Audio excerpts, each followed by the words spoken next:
Good morning, guys. So I'm currently in London's Heathrow Airport to go to Malta. So we're going to be playing in the Malta Poker Festival, where I'm going to be playing in the main event. I won a package at the casino that I play in London, which is the Hippodrome casino. So this is an all expenses paid trip. Really looking forward to it. And let's just hope that the weather is as good as what it looks like currently outside in London.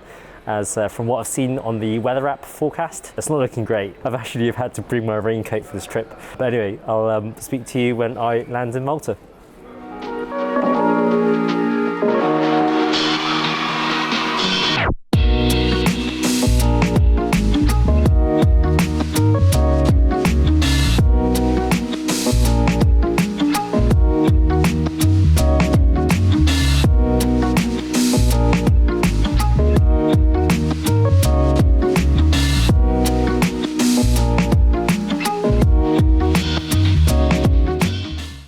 So I've just checked into my room at the Hilton in Malta. The weather's really miserable. It's actually raining outside. Actually, from a lot of the regulars that I've spoken to, they've all said that this is the first time they've ever really seen it rain in Malta. So yeah, just my luck. Okay, so just as I've now settled in, I thought I'd now take this opportunity just to explain a little bit about why we're here and kind of what the plan is. So I'm going to be staying here at the Hilton in Malta Portomasa, I think that's what it's called, for 5 nights, where we are going to be playing in the Malta Poker Festival. So the package that I won with the Hippodrome Casino gives me a free ticket to the main event, which is a €500 buy-in event. So it's a 3-day main event, if and when we bust. My plan is to dive into the cash games here at the festival. If we do bust early on tomorrow, then at least hopefully we'll get to fall back on capturing some action from the cash games. Right, so now I think I'm just going to chill out for a bit. Going to have to register at the casino next door. It's literally like 20 steps away from the Hilton. I'll check in with you later. It is now the very next day. We head straight to our table, which is table 17. We then fill out a few forms, we collect our chips, and we are now ready to go. This is the Malta Poker Festival Grand Event Day 1B, starting stack of 50,000 chips, 40-minute levels. Let's go. First interesting hand of the main event. I think it was just the second level, so very early doors. There is an open from late position to 600, and then the action then folds to us in the big blinds, and we look down at pocket kings. So we put in the 3-bet to 2.2k, and Villain doesn't think for too long before making the call. The flop comes down 9-3-6 with 2 diamonds, and we don't have the king of diamonds in our hand. Pretty good flop for us here, so we decide to continue with the C-bet. We decide to bet 3k. Villain then doesn't think for too long before making the call. So we are now off to the turn card, which now comes a queen of diamonds, which completes the front door flush. So whilst our hand is still strong enough to bet 3 streets of value, I also don't mind slowing down and playing a check just to see what Villain does, especially given we don't have the king of diamonds in our hand. So we decide to check, and then Villain decides to bet 6.5k. So I think we have a pretty clear decision here. Folding's out the question. Raising doesn't really make a ton of sense, which therefore only leaves the one remaining option, which is to call. So we decide to commit the chips and see a river card. The river then comes the 8 of clubs. As played, we continue to check, and Villain fortunately checks back, which should mean we pretty much always have the best hand. We show our hand, which is good, as Villain shows pocket jacks. So it's nice to win the first significant pot here in the main event. In the next interesting hand, the blinds are 3 and 600. The action falls to the cutoff, who opens the pot to 1.4k. We look down on the button with ace king offsuit. We decide to put in the 3-bet to 4.2k. The action falls to the big blind, who then puts in a cold 4-bet to 10.5k. The action then folds back to the pre-flop raiser, who decides to make the fold, and the action is now back on us. Effective stacks are about 50k here. So in this spot, being 90 big blinds deep, in position with a hand like ace king, I lean more towards flatting here rather than kind of just jamming it in. So having spent some time just to think through my options, I decide decide to make the call. So we are now off to the flop, which comes pretty dry. It comes 8-8-4 rainbow. Villain in the big blind now decides to continue with a c-bet, and he decides to bet 4.2k, which is a very GTO-esque sizing of about 15% pot. I would expect Villain to c-bet with this sizing with pretty much his full range. And with a hand, especially as strong as Ace King, we definitely want to continue to a turn card. So I decide to make the call. The turn then comes the 9 of spades. Villain goes deep into the tank, and after a little while, he decides to play a check. He could be pot controlling a hand like pocket queens or pocket jacks, but equally with a hand as strong as Ace King that dominates and beats all of his cold 4-bet bluffs. I don't think we necessarily need to start turning this hand into a bluff. So I decide to check back, and the river then double pairs the board with the 4 of clubs. So I think I'm reasonably pleased with this run out, because if Villain did have like an Ace-X hand, I wouldn't expect Villain to think he would need to be bluffing with these hands, given there is quite a decent chance that his hand is good at showdown. But kind of much to my surprise, Villain decides to lead out on the river for quite a large sizing of 20k. I think unfortunately, given the way we played the hand in terms of our check on the turn, I think it's harder for us to rep a hand like aces or kings here, because I think most likely if we did have a hand like kings or aces, I would expect Villain to expect us to take over the betting lead on the turn and then jam river. So I didn't really feel too great about calling here, as I don't think for this sizing he is repping an ace high hand. It seems most likely he's repping a hand like queens that could be targeting our jacks or tens. So having carefully considered what kind of hands our opponent could have in this spot versus what our perceived range is, I decide to make the fold, and we lose quite a sizable pot.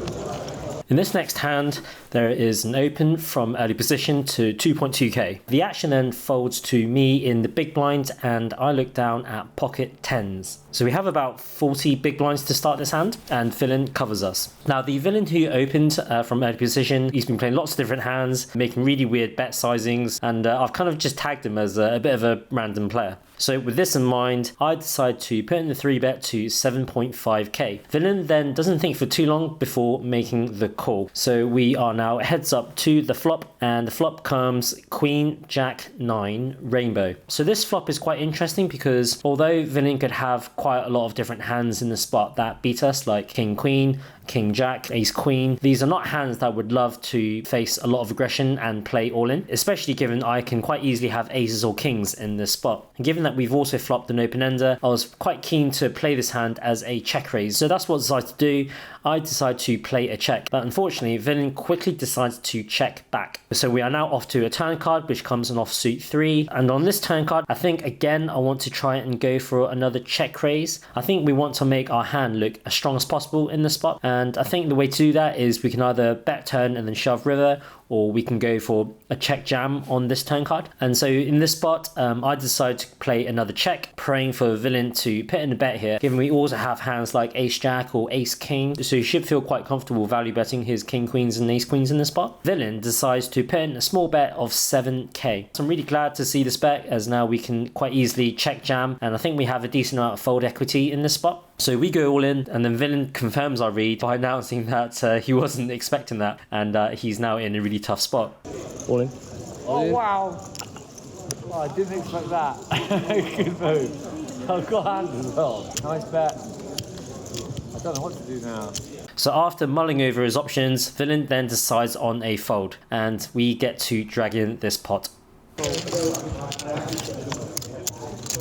Right, so in the next interesting hand, there is an open from under the gun to 2.1k, and the action then folds all the way back to us again in the big blind, and this time we look down at 10-8 offsuit. So we start this hand with about 40k, which is about 50 big blinds, so we decide to make the call and go to a flop, and it comes ace 10-9 with 2 clubs, and we have the 8 of clubs in our hand. So we decide to check, as we would do with our full range, and then Villain decides to c-bet small for 1.5k. So with a pair and a backdoor flush and straight draws, we decide to continue with a flat call. So we are now off to a turn card, which comes the 7 of clubs. So we now improve to an open ender to go along with our weak backdoor flush draw. So we decide to check twice, and then Villain goes into the tank, and after a a little while, he decides to put in a double barrel to 5.7k. So villain now decides to size up on this turn card, which I really like. I think this makes a lot of sense. At this point in the hand, facing this bet sizing, I think we have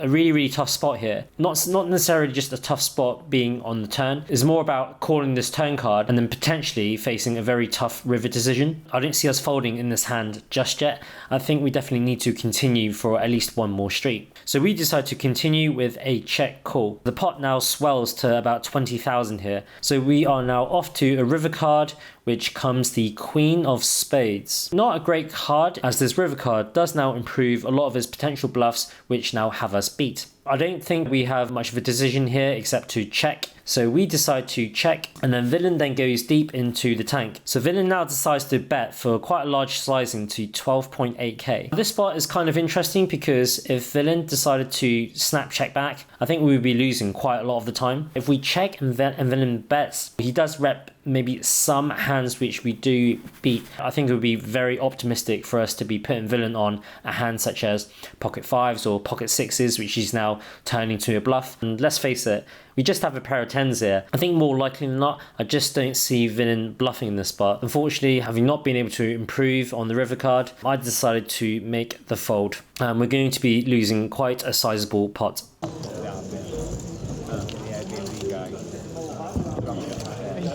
In this hand, the blinds are 501k, and the action folds to me in middle position when I look down at King Queen offsuit.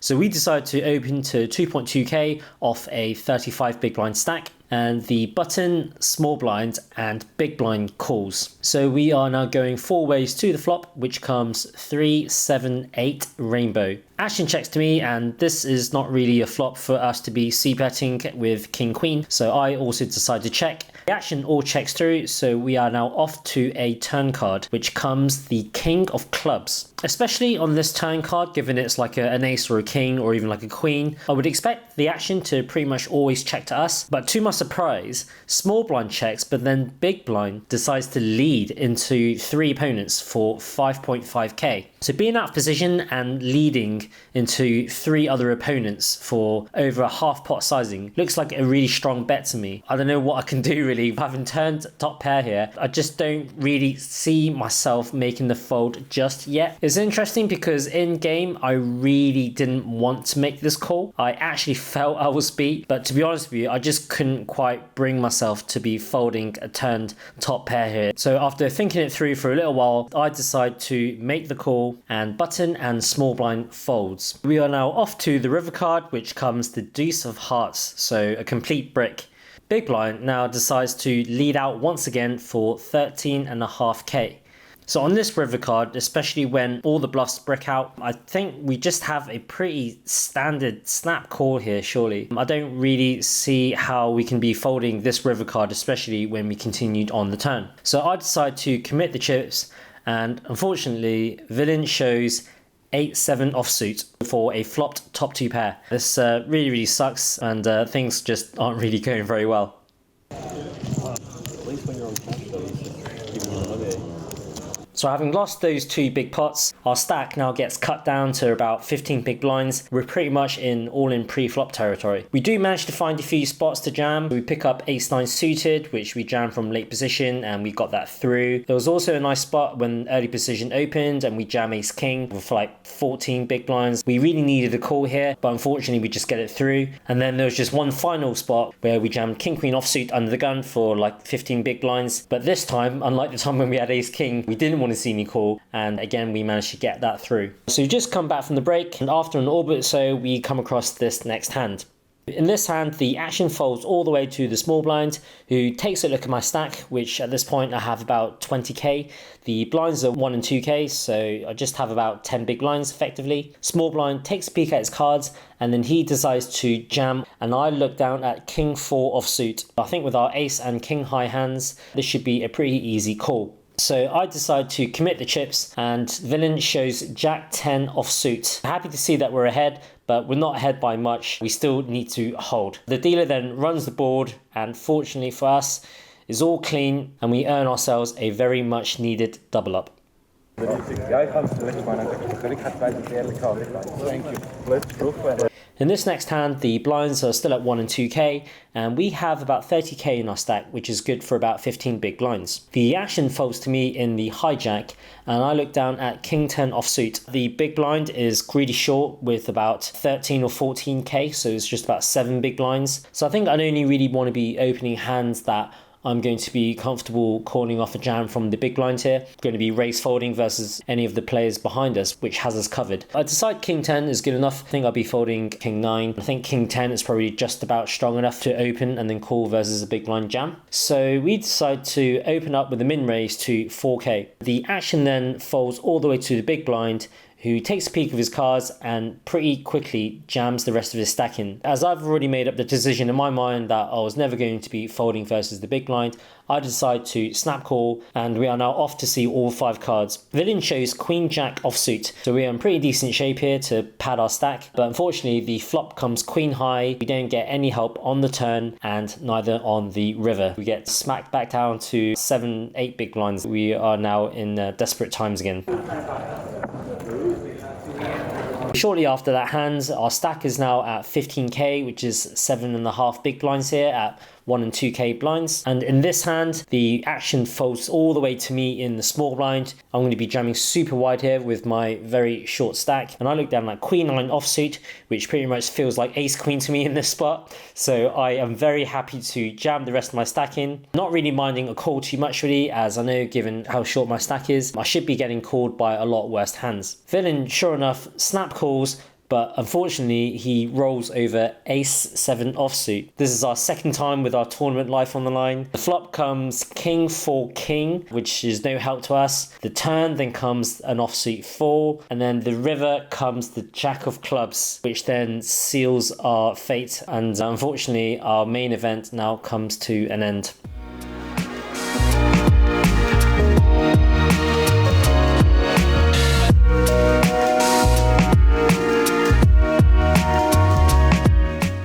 It is now currently day 3 of day 5 of my Malta poker trip. So we played in the main event, but we didn't do very well, unfortunately. However, we do have another tournament which we will be playing later this afternoon, which is the €200 mystery bounty. Other than the poker, the stay at the Hilton here has been really nice, really relaxing. So I've certainly been trying to make the most of my stay here. I've already been to the gym, I've already been to the spa, I've been doing my early morning swims outdoors. Definitely want to make the most of my time off the poker felt. I'll speak to you later. The main event is still running. The mystery bounty is also still running, and we are outside having just finished dinner. So we've busted out of the mystery bounty. Wasn't that many interesting hands, to be honest, so wasn't much to really report back on. That's going to be it for today. Might just be an early-ish night tonight, and we'll try some more cash game tomorrow, and hopefully be able to do a full session. Maybe I can report back on some interesting hands from that. It is now the very next morning. We've busted out of the main event, we've busted out of the mystery bounty, and there are no more free tournaments for us to be playing in, which means we are going back to familiar territory. We are going to be playing some cash game poker. Specifically, we are going to be playing in the €1-3 no limit hold'em with a max buy-in of €1,000, and that is what we're going to be buying into this game for. So in this first interesting hand, the action falls to the button, who limps in for €3. The small blind fold, and I look down in the big blind with king 10 of diamonds. I look over at button's stack, which is about €150, and with that in mind, I decide to raise to €11, and the button quickly makes the call. So we are now heads up to the flop, which comes amazing. It comes king 10-10 with 2 spades.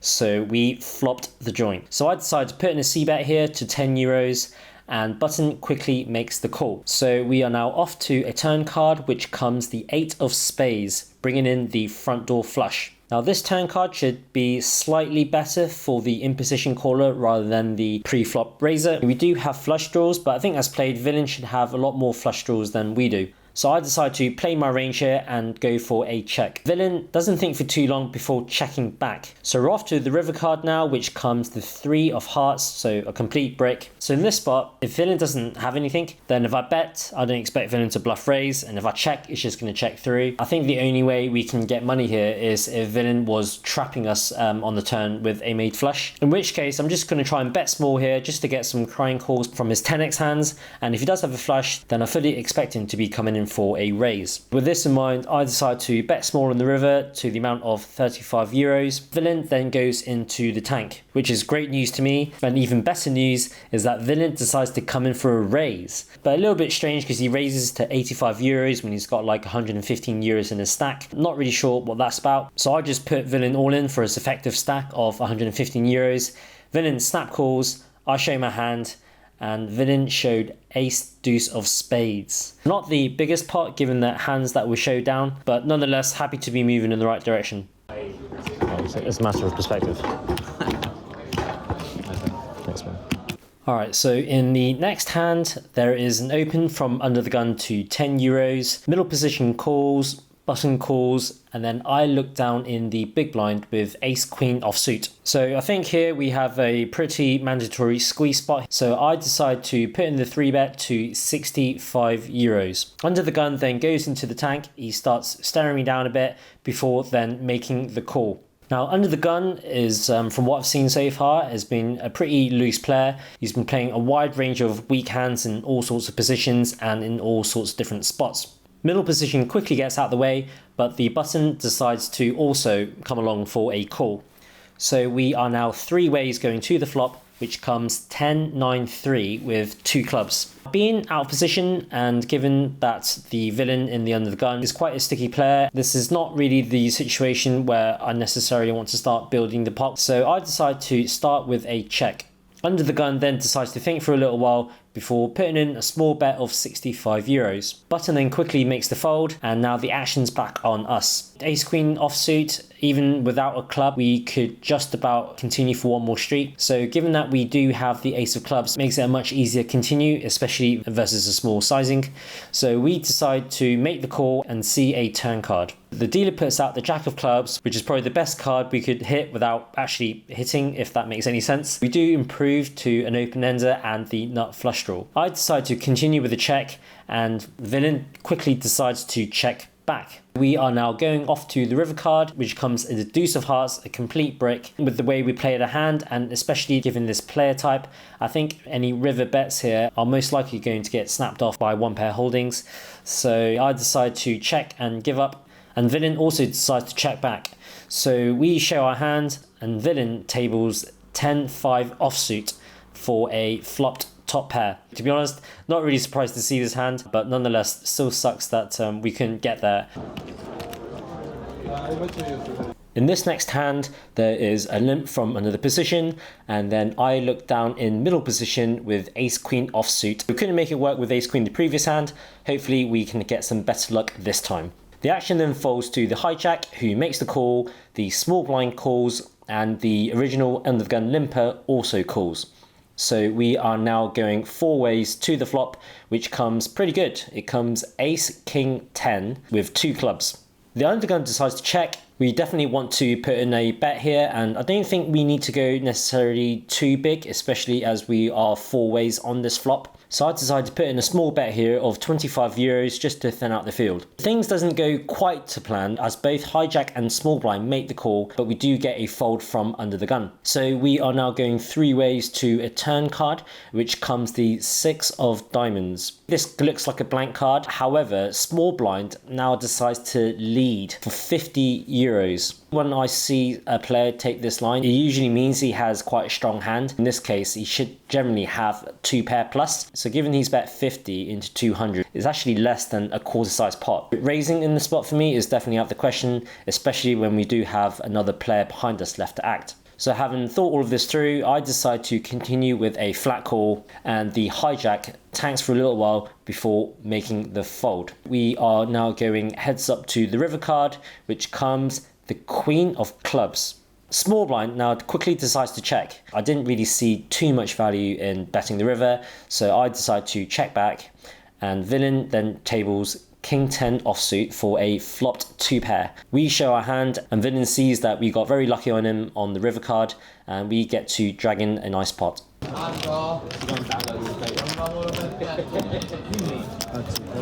In the next hand, the action folds to me in early position, and I look down at 10-8 of clubs. We decide to open the pot to €10. The action then folds to a middle position player who then takes a peek of its cards and then pretty much auto 3-bets to €30. The rest of the table folds, and versus a relatively small 3-bet and with a solid suited connectors, I decide to make the call and go to a flop. The dealer puts out 10-8-3 with 2 hearts, so definitely a very welcome sight for the 10-8 of clubs. So in hindsight, I probably should consider mixing some leads, but however, in this instance, I decided to go for an auto check, which I would usually do with my entire range. So hoping to see a c-bet from villain here, but sadly, villain just quickly decides to check back. So now we are now off to a turn card, which comes the 9 of hearts. My first reaction when I saw this card was it was a really good card, because if you did have a hand like ace king with just like an ace of hearts, or like ace queen with just like a queen of hearts, these hands do now improve with a little bit more equity, which should be enough for them to continue versus my turn leads. With this in mind, I think we definitely want to be leading here, and if we do lead, I think we need to be leading for a relatively large sizing. So I decide to lead out for €45. Villain then takes a little bit of time to consider his options before eventually settling on a call. So we are off to the river card, and there are definitely quite a few river cards I don't want to see, namely any jacks or any hearts, for example. Unfortunately, the river comes the 5 of hearts.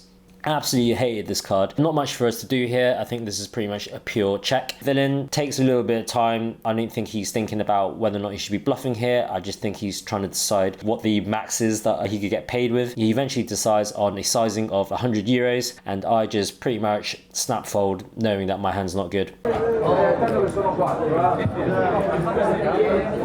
We ended up staying at that table for maybe like another couple of hours, but then the table then just got progressively worse, so I decided to change table and hopefully also change my luck. In the first interesting hand at this new table, there is an open from middle position to €10. The action then folds to me in the big blind, and I look down at 3-5 of spades. So I decide to make the call. We now heads up to the flop, which comes beautiful. It comes king 5 deuce with 2 spades. We flop ourselves middle pair with a flush draw. I decide to start with a check, and then villain very quickly decides to c-bet for just €5. So I think versus a small c-bet sizing, we want to be check raising a more linear range. We should be check raising our king x hands, and even maybe hands such as pocket 9s or pocket 10s if we did decide to flat these hands pre-flop. So our pair plus flush draw hands we want to include in our check raising range. So I decide to check raise to €20. Villain then doesn't think for too long before making the call. If we look at villain's bet calling range, I think they should include all of his king x hands and his flush draws. So we're now off to the turn card, which the dealer puts out the 9 of diamonds. I feel like I can still continue to pressure his 5x hands, his king x hands, and also get value from his flush draws. So I decide to double barrel here to €35. Villain then tanks for a little while, considers his options before then settling on a call. So we are now off to the river card, and the river comes the 7 of diamonds. In this spot here, given that we do have a pair to go along with our flush draw, we have a hand that has showdown value. I don't think we need to be bluffing with here. I think if we did have like a 7-8 of spades or 7-6 of spades, we would be going for a triple barrel here. But given we do have showdown value here with the pair of 5s, I decide to check, praying that villain is going to check back, which he does check. I roll over my hand, but unfortunately, villain shows the winner with pocket 8s. Villain played this hand really well, even though I didn't actually expect him to actually continue with these hands, and he fully deserves this pot. So we now come on to the final interesting hand from my 1-3 cash game session. So in this hand, the action folds to me in early position, and I look down at ace jack of hearts. So I open the pot to €10, and then the action folds all the way to the big blind, who makes the call. We are now heads up off to a flop, which the dealer puts out jack 10-8 with 1 heart. Big blind decides to check, and I think we have a pretty standard c-bet here, so I decide to bet 15 euros. Villain then doesn't really think for too long before making the call. So we are now off to a turn card, which comes the 6 of spades. Villain in the big blind decides to check twice, and the action is now back on us. On occasion, I don't think I would mind mixing in some checks here to snap off river bets. On this occasion, I did decide to go for the double barrel, and I decided to bet 35 euros. Action is now back on the big blinds, who then goes deep into the tank, and then he decides to put in a raise to 80 euros. Villain's got like 200 or 250 euros left in the stack. In this spot, I'm just thinking about what our perceived range is in Villain's eyes, in terms of what are the worst hands does he think that we would be double barreling here with, given I can also have king queen in the spot, and the Villain himself had a hand like ace jack. I think this would be quite a nice check raise on the turn here. So with this in mind, I managed to find a reason to continue with the call, even though in hindsight it probably wasn't the best play. So I decided to make the call, and we are now off to a river card. And the river is quite interesting. It comes the 10 of hearts. Villain then very quickly jams the rest of his stack in for about 250 euros. Now we are in quite an interesting spot. So if you look at the kind of hands that Villain would be value raising on the turn, I think the kind of hands that he would have here would include hands like Jack 10, 10 8, and with this river card on the 10, it just makes it less likely that Villain had these kind of hands on the turn that he's check raising with. But I leant towards an exploit here. I just don't think it's that likely that Villain's just going to show down like a random pocket nines type hand. So I reluctantly decide on a fold, and we are going to be losing this hand.